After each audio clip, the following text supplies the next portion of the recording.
The past of pinball. It's a historic game. Its titles usually had somewhat of a generic name.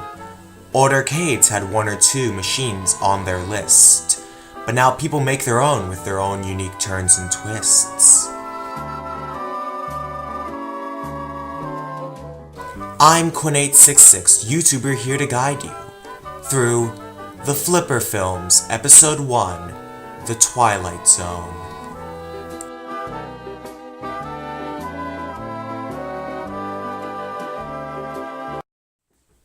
Greetings, comrades, and hello, everyone. I'm Quinn866.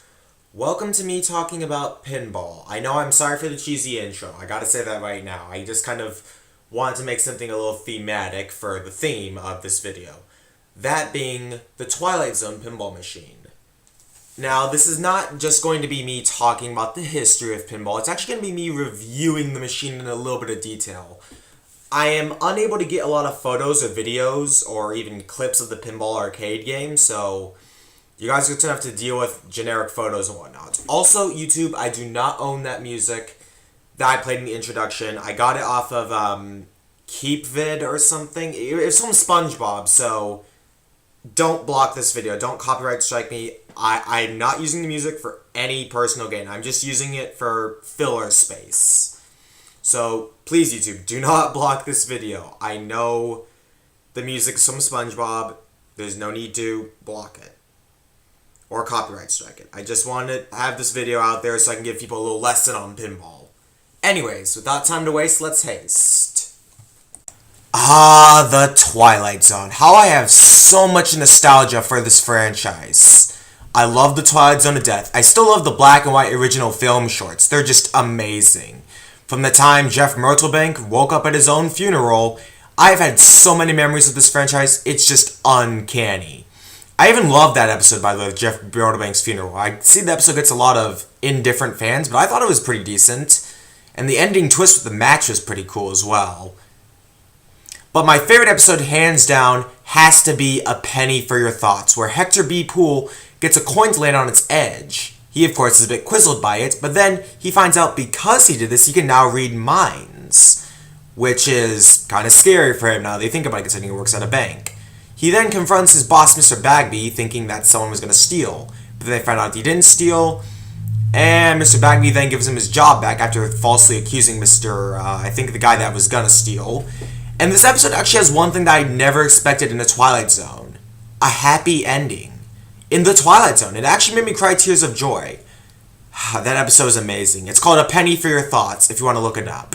But I'm getting off topic here. The Twilight Zone pinball table is widely considered the best pinball machine ever made. Now, for a lot of people, this might sound good for me, considering how much I love the TV show. I mean, consider that.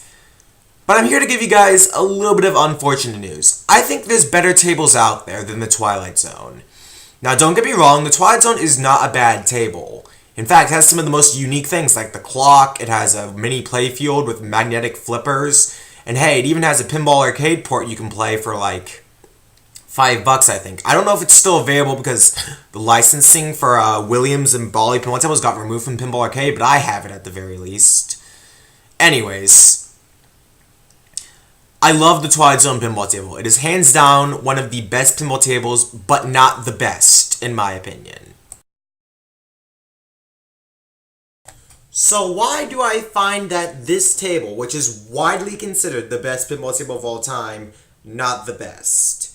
Now, that's not to say, guys, I think this table is bad. In fact, I think it's literally my third favorite pinball table. But in terms of design, it's a little flawed, in my opinion.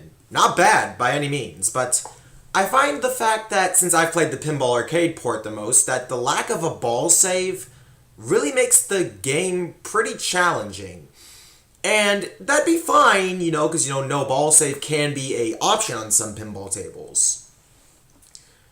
But what really gets it for me is the fact that there's so much going on in the Twilight Zone pinball table that it's a little too hectic for my liking. Like, yeah, sure, there's other things you can do in the Twilight Zone. You can, get the bumpers, but it's like, if you want to go for the main goal of the machine to get all the door window things, you gotta hit everything. And I'm gonna be honest, guys, I think that's a little too hectic because the pinball table has a gumball machine, a clock, a mini play field, a hole under the bumpers, a slot machine. It has so many things to talk about that it's not talkable within the time frame I have. But nonetheless, I'll say it right now, guys. I think this table is good. There's just better tables out there. For instance, Medieval Madness. That table was my first table, which, yes, admittedly makes me a little biased in this regard.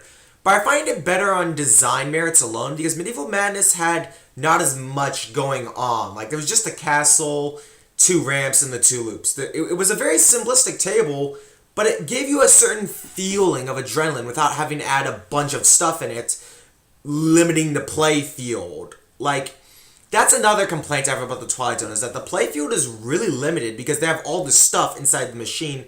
There's very little space to whack the ball around without hitting something. So, it kind of messes with my reactions from time to time.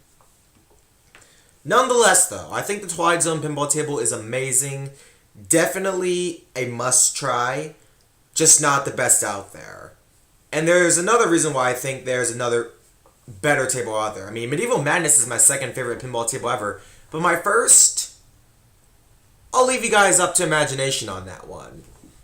See you next time. I'm Quinn866. Have a good one.